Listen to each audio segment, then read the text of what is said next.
Podemos ver, minha vez? Olá, meu nome é Pedro Nóbrega. Eu vim falar com vocês sobre essa questão da importância da biodefesa e de ganhar tempo para enfrentar essa pandemia que nós estamos atravessando, algo inédito para a realidade brasileira, por mais que tenha alguns surtos de dengue, nada se compara a essa realidade que nós estamos atravessando. E é bom fazer alguns esclarecimentos para transformar essa questão mais didática, em especial com relação à confusão comum que se tem de gripe e o corona.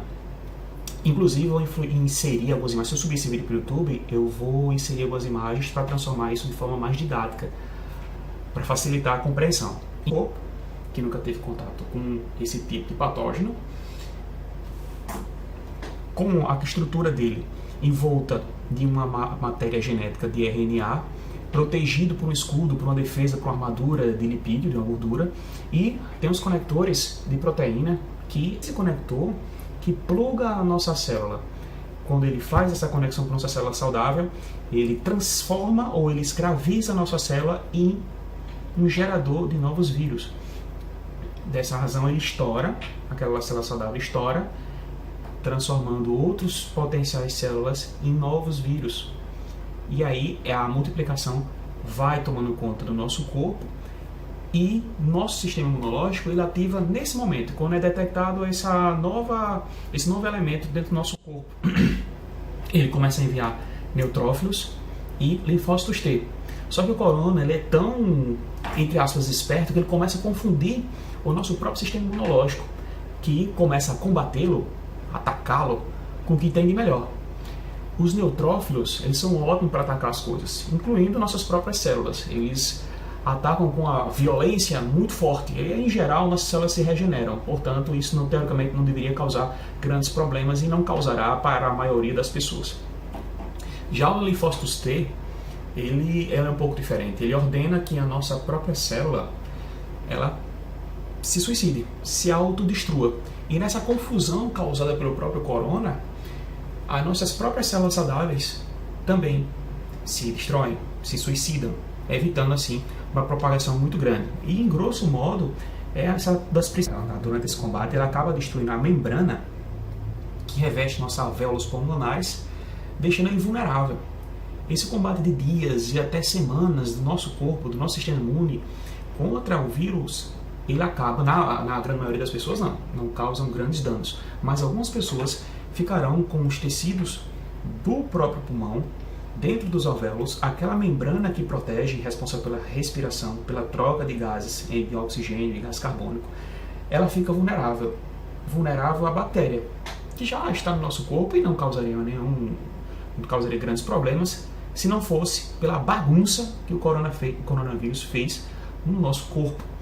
E aí, o nosso sistema imunológico já estava fragilizado daquele combate, do qual saiu vencedor com o coronavírus. As bactérias, ao invadir, acabam transformando um quadro mais grave e uma pneumonia ocorre. Em muitos casos, eles podem se tornar permanentes.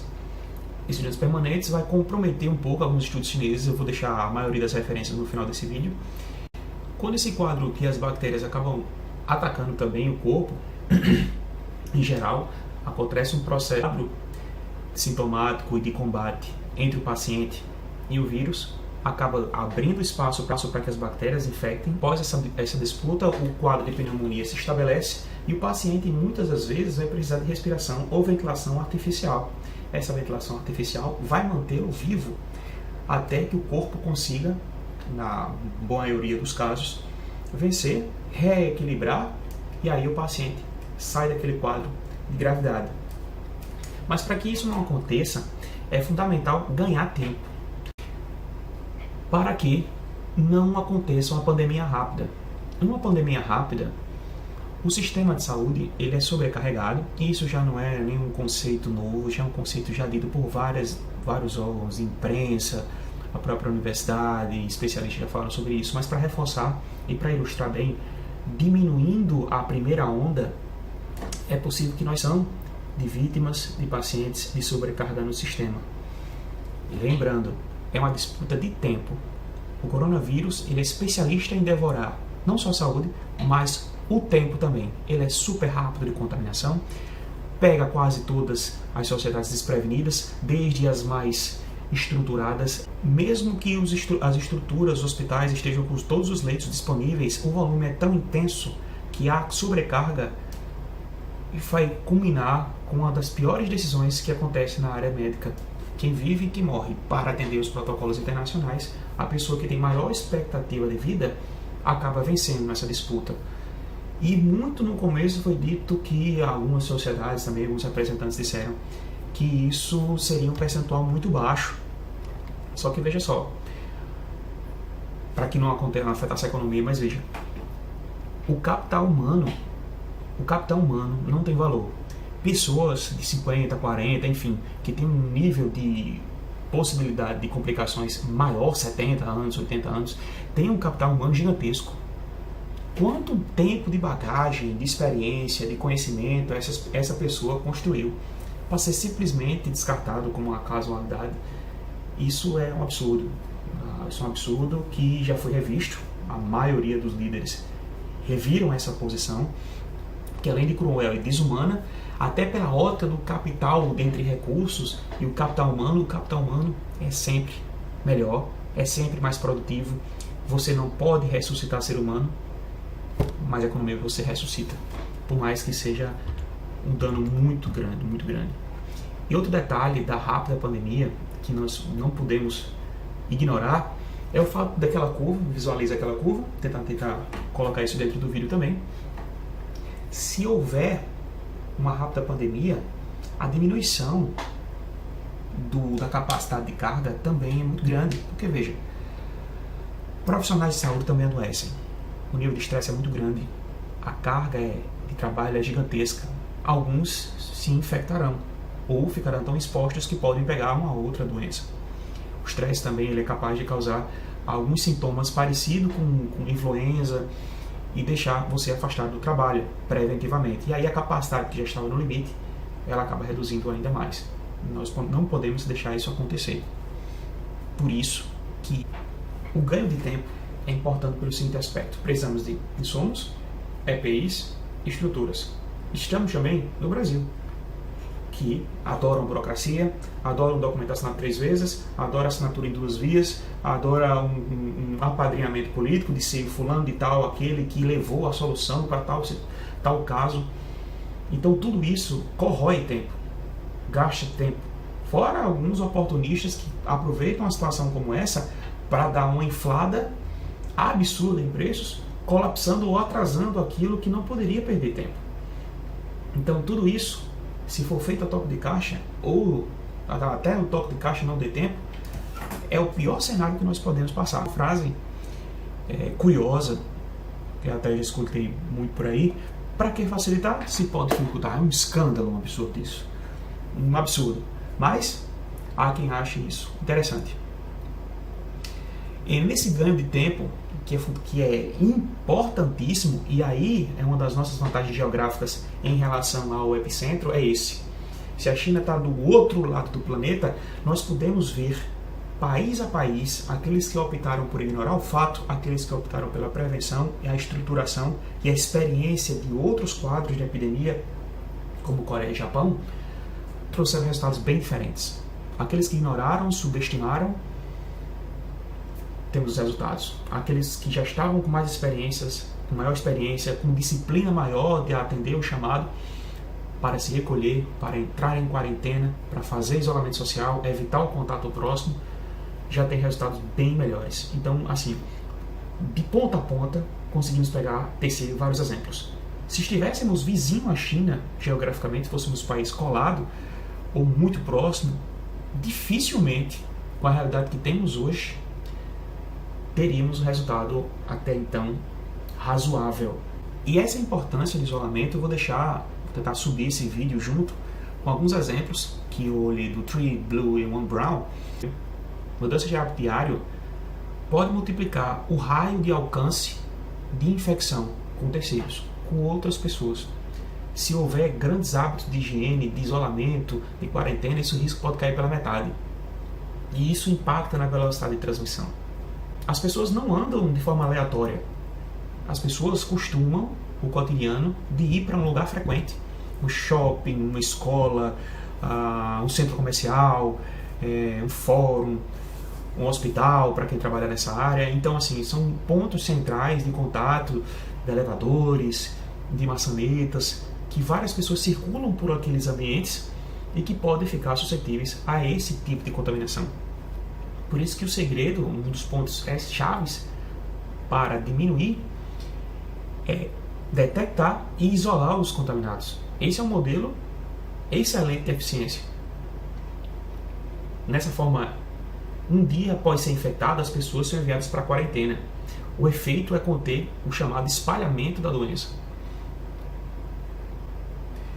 Fazendo a comparação final, deixar essa comparação final, entre não fazer nada, o distanciamento social, mas com continuada visita aos centros comerciais, e o distanciamento social sem visita aos centros comerciais. A gente consegue medir os graus de eficiência e de contaminação. Essa é uma estimativa muito interessante, que eu vou deixar o link abaixo. Quem tiver mais interesse, tem outras simulações também nessa mesma realidade de pandemia. Os pontos amarelos são assintomáticos, que circulam. Os vermelhos são contaminados. Azuis, não contaminados. E os escuros são aqueles que foram contaminados, mas que já estão curados. Quando a curva começar a diminuir, é fundamental que possamos ter em mente de não baixar a guarda, de manter os ambientes de higiene, de manter o distanciamento social, por mais que seja liberada a quarentena futuramente, para que não ocorra a chamada segunda onda. Na segunda onda, as pessoas baixam a guarda e há uma elevação abrupta, não nos moldes da primeira onda, geralmente, mas que há um pico também de contaminação. E isso, as pessoas retornem a uma eventual quarentena e um isolamento, aumentando os níveis de estresse, desgaste, achar que tudo voltou a estaca zero, quando na realidade não voltou. Para concluir, esse que é um dos pontos centrais, que eu vejo isso como fundamental, esse mundo superconectado que nos trouxe até essa realidade global, onde as pessoas de diferentes culturas acabam migrando, fazendo negócios, fazendo viagens, trouxe rapidamente o espalhamento da doença para várias comunidades de vários países, de várias realidades e culturas diferentes. Não há registro na história de uma velocidade, de um alcance geográfico dessa magnitude. Nem gripe espanhola, nem gripe suína, nem o ebola, nem o SARS-MERS, nada disso foi capaz de causar uma aceleração e um espalhamento tão violento quanto esse que nós estamos vivendo. Esse é um dos principais triunfos que o corona tem sobre nós. A velocidade não é nem a letalidade, mas a capacidade de colapsar um sistema rapidamente, de infectar várias pessoas, de detonar um sistema de saúde, desde um público, um privado, pessoas que têm muito capital, baixo capital. O dano é massivo. Não é um problema sanitário pontual de uma comunidade que falta saneamento. Aquela também sofrerá bastante, mas também afetará pessoas que fazem negócios, transacionam, grandes capitais, enfim, não há discriminação no que se refere a potencial de contaminação. Se ventilou muitas questões de países tropicais serem mais protegidos. Isso não se mostrou uma realidade. Achavam que isso não chegaria na costa oeste americana. Chegou lá também com uma força muito grande, não tanto quanto Nova York, mas chegou. No Brasil também vemos estados do Nordeste com níveis de contaminação também altos e acelerando. Então, assim, o desafio que é ganhar tempo, vencer aquele que devora o nosso tempo e que nos colapsa. Temos que aprender a enxergar de que esse mesmo mundo contaminado que trouxe esse vírus para cá com essa velocidade é o mesmo que tem a capacidade de transmitir ideias, soluções, boas iniciativas de solidariedade, de suporte a quem está precisando, está numa situação mais crítica. Nós não tínhamos em nenhum momento da história uma velocidade também de transmissão de conhecimento, de fatos, de notícias. O volume que nós estamos expostos hoje é impressionante. Precisamos usar isso a nosso favor. Para termos ideia do que aconteceu na Itália ou na Espanha, levaremos muito tempo. Hoje nós vemos no mesmo dia, quase que em tempo real. Temos acesso a vários dados. Negar esse fato seria um absurdo. Então é essa a velocidade que ele tem, nós também temos.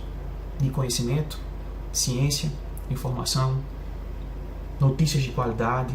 E é assim que queremos vencer. Assim que podemos vencer. Com ciência, tecnologia, medicamento e vacinas quando estiverem disponíveis. Mas enquanto isso não acontece, precisamos nos proteger. Grandes estruturas, material de proteção, conhecimento científico, algumas pesquisas que nós fizemos também, antes de chegar aqui, para ver até que ponto a sociedade brasileira investia nisso. Ainda é muito modesto. Mundialmente é modesto, mas no Brasil é especialmente modesto. A nível estadual e municipal, então, é ainda mais incipiente.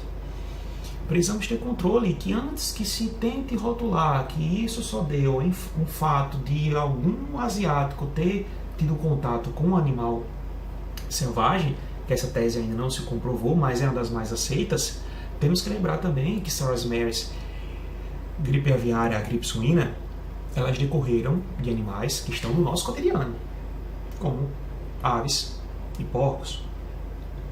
Por outro lado, também vemos a questão da vaca louca, que foi muito atrás também para não alongar demais esse fato assim. O que alimenta a nossa sociedade é algo que tenha pouca vigilância, pouca responsabilidade sanitária. Antes também que se critique que alguns mercados indianos ou chineses não possuem condições sanitárias para comercializar, olhe, se formos para vários mercados públicos por aqui, várias regiões do Brasil, muitos deles estariam fechados. E antes que se culpe ou se chute aquele que é o mais frágil, que é o feirante, temos que ver também que eles também são vítimas daquilo ali. Tem muitos sobreviventes lá. Exigir um nível sanitário sem o menor apoio, quando há uma captação de recursos de impostos muito grande e sem a contrapartida, é algo muito cruel. Então precisamos olhar com muita atenção as questões sanitárias, ambientais que nós estamos inseridos. Tão importante quanto a economia é o meio que nós vivemos. O estrago causado pelo coronavírus derrubou bolsas, aumentou o nível de desemprego para nunca antes visto, uma recessão econômica se aproxima. Nada disso é mais importante do que a nossa saúde. E preventivamente, estudos ambientais, pesquisa, controle sanitário é algo que não pode ser relegado. Não é algo que deve ficar apenas nos planos de universidades de forma fechada. Literatura, pesquisa, também campo. Precisamos estimular isso. E também, um ponto, os controles sanitários internos precisam ser tão eficientes ou pelo menos equivalentes àquilo que nós exportamos. Os critérios sanitários, quando nós vamos exportar carne de boi, suína e aviária, é muito diferente do que vemos em comércios públicos, de feiras. Mais uma vez, a culpa não é deles.